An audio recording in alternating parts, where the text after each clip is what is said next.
L'État indépendant du Congo exproprie et exploite la population congolaise, saigne ses richesses, son caoutchouc, son huile de palme, tue, mutile, terrorise, dans des proportions plus sanglantes encore que les crimes commis sous le règne des Arabo-Swahili.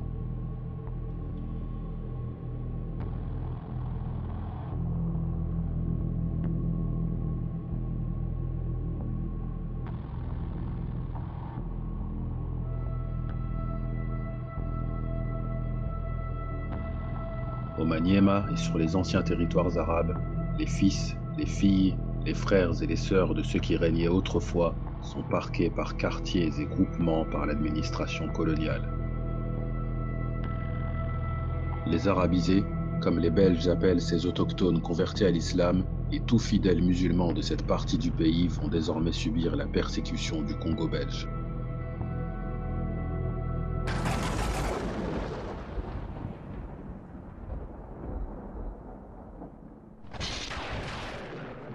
Les Pères Blancs, des missionnaires d'Afrique qui peinent à évangéliser le Maniema, vont œuvrer à y faire disparaître toute trace et tout héritage islamique. Ils font face à une population musulmane structurée autour de ces mosquées et écoles coraniques, bien plus spirituelles que les Arabo-Swahili, dont on dit de la défaite qu'elle fut un châtiment divin pour avoir convoité les richesses de ce monde.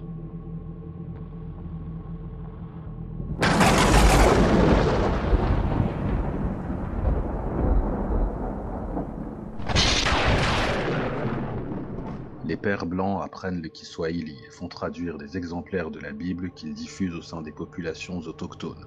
Pour faciliter la tâche des missionnaires et des colons, les administrations coloniales des pays swahiliphones standardisent l'écriture du swahili et transforment son alphabet arabe en alphabet latin. De nombreux musulmans ripostent en envoyant leurs enfants dans les écoles coraniques de l'actuelle Tanzanie. Ils formeront à leur retour une élite religieuse et sociale à l'est du Congo. À cette période, vers 1920, à l'autre bout du pays, Léopoldville, l'arrivée massive de commerçants venus d'Afrique occidentale française va constituer une deuxième phase de l'implantation de l'islam au Congo. Des Soninké, Bambara, Peul, Wolof viennent s'ajouter aux communautés africaines composant la force publique, avec principalement des Haoussa ou des Yoruba du Nigeria, mises à la disposition de Léopold II par l'Empire britannique.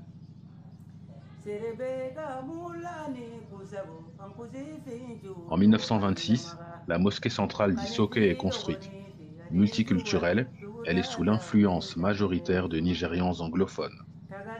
Les francophones, originaires de la Guinée, du Mali et du Sénégal, ainsi que les autochtones congolais, rachètent un terrain de la compagnie industrielle et de transport au Stanley Pool, la CITAS. Située à Barumbu, la mosquée CITAS est aujourd'hui l'une des plus anciennes de Kinshasa. Commerçants hors pair, couturiers, artisans, les Ouest-Africains semblent réussir dans toutes leurs entreprises à Léopoldville. Les Congolais s'habituent à leurs coutumes, leur sens des affaires et affectionnent leur bonne humeur permanente. Surnommés les Ndingari ou encore les Wara, ils s'organisent en communautés reproduisant leur mode de vie d'origine. Leur influence dans la capitale est telle qu'ils s'attirent les bonnes grâces de l'administration coloniale. Chez les Soninké, par exemple, la communauté est dirigée par le marabout, un leader religieux et social pris comme référent par les autorités.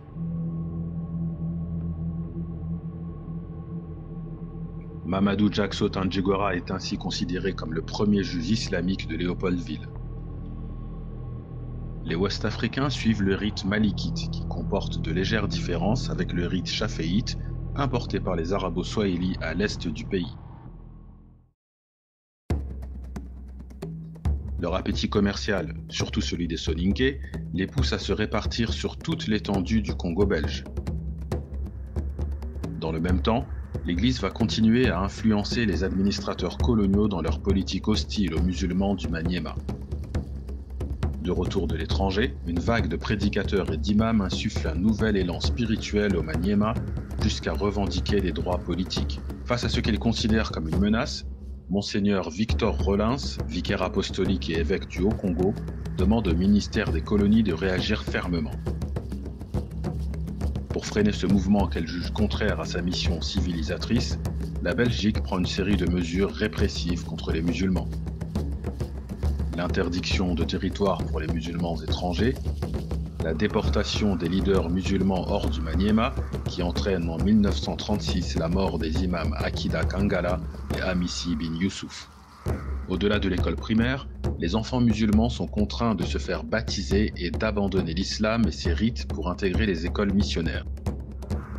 Ceux qui refusent de se convertir demeurent dans des structures islamiques non reconnues par l'État et sont ainsi au banc de la société. Les célébrations religieuses, le port de vêtements islamiques comme le kanzu ou l'emploi de la langue arabe sont perçus par les colons comme des outils politiques. C'est dans ce contexte qu'émerge au début des années 50 le nouveau visage des musulmans de Stanleyville. Sabiti bin Saïd est le représentant des Bangwana. Lettré et considéré comme un évolué par les Belges, c'est un descendant de Saïd bin Sabiti, un chef arabo-swahili qui s'était allié à l'État indépendant du Congo lors des campagnes arabes. Grâce à son influence, il oblige les colons à desserrer leur étau sur l'ensemble des musulmans de l'Est du Congo et organise des cercles de rencontres islamiques ouverts aux prédicateurs étrangers qui viennent instaurer ou renforcer la présence de tendances nouvelles dans le pays. Dans les années 40, avec l'immigration indo-pakistanaise, deux nouvelles tendances apparaissent au Congo. La Jamaat Tabligh, une confrérie de missionnaires musulmans, et la confrérie Ahmadiyya, une secte contestée qui va s'étendre sur tout le territoire. Dans les années 50, l'immigration libanaise va faire exister l'islam chiite au Congo.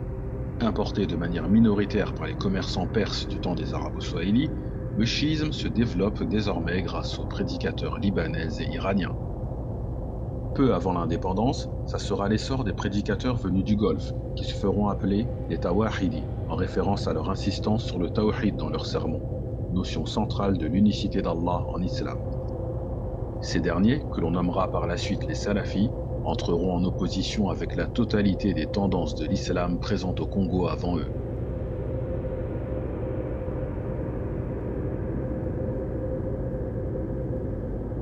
Membre du mouvement national congolais de Patrice Lumumba à Stanleyville, Sabiti ne parvient pas à imposer les thèmes chers aux musulmans de l'Est du Congo au sein du parti indépendantiste. Fractionnée en plusieurs courants, mise à l'écart des organisations politiques et exclue du système éducatif, la communauté musulmane sort de la colonisation blessée et profondément humiliée.